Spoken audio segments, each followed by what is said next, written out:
हमने बाबर आजम पर वो टाइम भी देखा है कि बॉबी भाई से दोनों हाथों से बैटिंग करते हुए चौका लगना ऐसे लगता था कि मौजा हो गया है।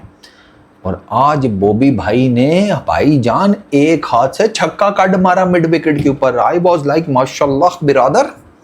इसके बाद बॉबी भाई और क्या देखना रह गया। माशाल्लाह एक आता है फॉर्म वापस आना, एक होता है फॉर्म को उसके घर से जाकर चुक कर जबरदस्ती अपने डेरे पे ले आना। बॉबी भाई ने तो वो काम किया। मतलब पीएसएल बॉबी भाई पीएसएल में की खांदे। बॉबी भाई की ना जेब में ना एक है बाटली सी छोटी, तुम लोगों ने नोट की होगी। अबे रिकॉर्ड बाद में बताता हूँ, ये ज्यादा जरूरी चीज है। वो ना काले रंग की एक बाटली मैंने देखी बॉबी भाई जेब में डाल रहे थे। ओ असल गेम मैं बता रहा हूँ। बॉबी भाई ने दस्ती जेब में डाली, तक्कन भी नहीं देती। पहले तो मुझे लाइट साथ देसी ठेके का कोई माल लगा, फिर मैं कहा नहीं यार वो तो शीशे की होती है, ये तो प्लास्टिक की शीशी लग रही है। और वैसे भी बॉबी भाई you know Muslim, no no हराम बिरादर हराम ना ना यार। माशाल्लाह बॉबी भाई की ये सुनो ज़रा, ये अब आपको ज़ाहिर बात है ये बातें मैं ही बताऊंगा, वो तो नहीं बताएंगे जो हर वक्त बाबर बाबर बाबर बाबर बाबर बाबर करते रहते हैं। अन्नी दियो चंगा भला बैट्समैन है, उसको कुछ कॉन्फिडेंस दिया करो, ठीक है। एक उसको वो आगे फेंक देते हैं कप्तान बना करके, हमारी तरफ कोई ना आए। ये पीसीबी में जो बैठे हुए हैं चमन चूज, और बाकी रही सही कसर जो है वो ये जो टीवी पे आते हैं, जो बाकी आगे पीछे वीडियोस करते हैं, वो इस पर चढ़े रहते हैं। यार बस कर दो यार। Babar Azam highest batting average as Pakistan captain, और इसमें नाम सुनना बाबर आजम के 38 टेस्ट मैचेस में as Pakistan test team captain 1883 run है, 53.77 की बैटिंग एवरेज के साथ 400 है, ठीक है। सेकंड नंबर पर सलीम मलिक है 21 टेस्ट मैचेस में 1047 रन, 52.35 की बैटिंग एवरेज के साथ 300 थर्ड नंबर के ऊपर। थर्ड नंबर पर तो अपना जानू है यार, भाई है जानू है, क्या करें, उसको तो नहीं दिल से निकाल सकते। Immy the great Imran Khan 64 test matches 2408 runs, 52.34 की batting average, 500 the great Imran Khan के, the face of Pakistan cricket. फिर इंजी भाई है 53 टेस्ट मैचेस में 2397 रन्स, 52.10 की बैटिंग एवरेज, 700। फिर मिसबाउल हक है 99 टेस्ट इनिंग्स, ठीक है। ये इनिंग्स मैं आपको बता रहा हूँ, सॉरी टेस्ट मैचेस मुंह से निकल गया गलत, इनिंग्स हैं ये। 38 बाबर आजम की इनिंग्स, सलीम मलिक की 21 इनिंग्स, 64 इमरान खान की इनिंग्स, इंजमामुल हक की 53 इनिंग्स, मिसबाउल हक की 99 इनिंग्स, 4214 रन, 1.3 रन की बैटिंग एवरेज, 800। फिर the legendary Javed Miandad 51 innings, 2354 run, 50.08 की बैटिंग एवरेज, 500। तो भाई सीधी बात है चौधरी, इज़्ज़त और ज़िल्लत अल्लाह देता है, ठीक है ना। वो जो बाबर आजम को क्रिटिसाइज़ करते रहते हैं, आज जलील हो रहे होंगे, तारीफ़ें झूठे मुंह से कर रहे होंगे कि वो आज तो बड़ा अच्छा खेला बाबर आजम, 86 के ऊपर है नॉट आउट 126 बॉल्स खेल के 10 चौके 1 छक्का और कमाल की इनिंग्स के लिए 168 रन की पार्टनरशिप लगाई है अब्दुल्ला शफीक के साथ बाबर आजम ने। ये बाबर आजम और अब्दुल्ला शफीक की सेकंड हाईएस्ट पार्टनरशिप है। इन दोनों की जो हाईएस्ट पार्टनरशिप है दैट इज़ 224 रन की ऑस्ट्रेलिया के अगेंस्ट 2022 में। तो इंशाल्लाह 4 सालों में बाबर भाई की जो 100 है ना वो लोडिंग है, मुझे लग रहा है। मैंने आज देखी है बाबर आजम की बैट, यार बाबर आजम माशाल्लाह कॉन्फिडेंट नज़र आ रहा है।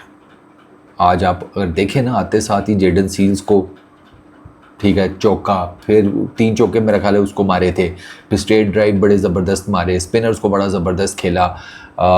जो अंदर आती हुई गेंद थी जिसके ऊपर बाबर आजम फंसते हैं, उसको बड़े अच्छे तरीके से बाबर आजम ने हर किसी का जिसे कहते हैं रोका, अंदर आता गेंद, जेडन सील्स का, किमार रूच का, शमार जोसेफ का। और ये तीनों आपको पता है शमार जोसेफ तो बहुत हाई पेस के साथ बॉलिंग कर रहा। आज उसने इस सीरीज़ की सबसे फास्टेस्ट गेंद फेंकी है 150 किलोमीटर पर आवर की, वो तो वैसे ही तेज़ गेंद फेंकता है ना शमार जोसेफ। तो उस सबको बहुत अच्छे तरीके से बाबर आजम ने टैकल किया, कमाल। और वो जो मैं आपको छक्का बता रहा हूँ वो बेसिकली हौज को मारा था जो उनका पार्ट टाइम स्पिनर था, और वो इतनी ज़ोर से बाबर आजम ने बैट घुमाया कि बाबर आजम का वो जिसे कहते हैं जो अपर हैंड है वो निकल गया था, मतलब इतनी ज़ोर से मारा कि वो ये हाथ छूट गया था। इस हाथ से बाबर आजम लेकर गया है उसको, और वहाँ पे हालांकि फील्डर खड़ा था लेकिन उसके ऊपर से चली गई गेंद। एक दफ़ा तो मुझे लगा, मैं कहा या अल्लाह खैर, क्योंकि मुझे पता था उधर लॉन्ग ऑन के ऊपर परली तरफ करके उन्होंने एक फील्डर खड़ा किया हुआ है जो लॉन्ग ऑन की भी गेंद को आता हुआ पकड़ ले, और डीप मिड विकेट वाली साइड पे भी वो थोड़ा सा ना बीच में करके खड़ा था, लेकिन वो भी भाई का शॉट जो है वो चला गया। द गुड थिंग इज़ कि बाबर आजम और अब्दुल्ला शफीक ने बहुत, जिसे कहते हैं ना, सोच समझ के बैटिंग की है। कोई इन अ वे कि आप कह लें ना कि होता है ना कोई हसल बसल, कोई थोड़ा जल्दी करना, नहीं। इवन बाबर आजम तो समझाता रहा है अब्दुल्ला शफीक को। एट टाइम्स जब लग रहा था कि अब्दुल्ला शफीक की थोड़ी कंसंट्रेशन लूज़ हुई है, अब्दुल्ला शफीक एट टाइम्स उनका थोड़ा सा हुआ, यू कुड सी कि उनकी ना वो इन अ वे जो कंसंट्रेशन है बैटिंग की वो लूज़ हुई है, लेकिन बाबर आजम ने ना वो होने नहीं दी। बाबर आजम की ये टेस्ट क्रिकेट में 33rd 50 है, 9 सेंचुरीज हैं ऑलरेडी, तो इंशाल्लाह बाबर आजम की 10वीं सेंचुरी आ जाएगी। 2022 के बाद ये उनकी पहली सेंचुरी होगी। मुझे पूरी उम्मीद है कि बाबर आजम जो है ना इंशाल्लाह कल 100 करेंगे और वो हम इंजॉय करेंगे। 14 रन ही रह गए हैं, बस सुकून से खेलने की चीज़ है। वेस्ट इंडियन कमेंटेटर्स ये बात कर रहे हैं कि बाबर आजम और बाबर आजम के लड़कों ने पिच को बहुत अच्छा रीड किया, कंडीशंस को बहुत अच्छा रीड किया, और इन लोगों ने अपने प्लान्स की एग्जीक्यूशन वेस्ट इंडीज़ के मुकाबले में बहुत बेहतर किया है। इसी वजह से डे 2 के एंड के ऊपर पाकिस्तान की टीम डोमिनेट कर रही है। आज का पूरा दिन ऑलमोस्ट पाकिस्तान ने डोमिनेट ही किया है। वेस्ट इंडीज़ ने जो 100 रन आकर बनाए हैं, अगर आपने उसको कोई, मैंने मैच रिपोर्ट में भी कहा था, अगर इक्वेशन देनी है तो 2-3% की दे लें, इससे ज़्यादा की नहीं है। बाकी 95 to 97% जो पूरे डेज प्ले था वो पाकिस्तान ने डोमिनेट किया है। बाबर आजम के डिसीजंस बहुत अच्छे थे। सेकंड न्यू बॉल लेकर स्पिनर को, अली उस्मान को बॉल देना, it was a brilliant decision, बहुत ज़बरदस्त जीनियस टैक्टिकल मूव था, क्योंकि उसका गेंद पड़ के स्पिन भी हो रहा था और बाउंस भी हो रहा था, और उसी स्पिन एंड बाउंस से वो ग्रेव्स को ले गया। वरना ग्रेव्स तो 70 करके बैठा हुआ था और सही सुकून से खेल रहा था। रॉस्टन चेज ठीक खेल रहा था, उबैद को लगा दिया उसके सामने, तेज़ बॉलर को, और वो फिर गुजर गया उसके बैट एंड पैड के बीच में से। साजिद भाई को लगाया टेल के अगेंस्ट, साजिद भाई को टेल के अगेंस्ट लगाया, क्योंकि उसमें 3 लेफ्ट हैंडर्स थे, शिमार जोसेफ, जेडन सील्स और वेरिकन आई थिंक। हाँ, तो वो ले गया, वो किमार रूज को भी ले गया, वो जेडन सील्स को भी ले गया, वो शिमार जोसेफ को भी ले गया। तो बाबर भाई की बैटिंग भी माशाल्लाह बहुत अच्छी थी, कप्तानी भी बहुत अच्छी थी। आई रियली होप कि पाकिस्तान ये टेस्ट मैच जीते, और उसके लिए ना कल पाकिस्तान को डे 3 के ऊपर बैटिंग बहुत अच्छी करनी है। पूरा दिन बैटिंग कर जाएं, लीड लगाएं तगड़ी सी, ठीक है ना। मैं आपको बताऊं, पाकिस्तान इस विकेट के ऊपर ना 150 की भी लीड ले गया ना, तो 150-200 चलो कर दो, तो चौथे 5वें दिन वेस्ट इंडीज़ से इस विकेट के ऊपर बैटिंग मुश्किल हो जाएगी। ये विकेट आगे जाकर और ख़राब होगी।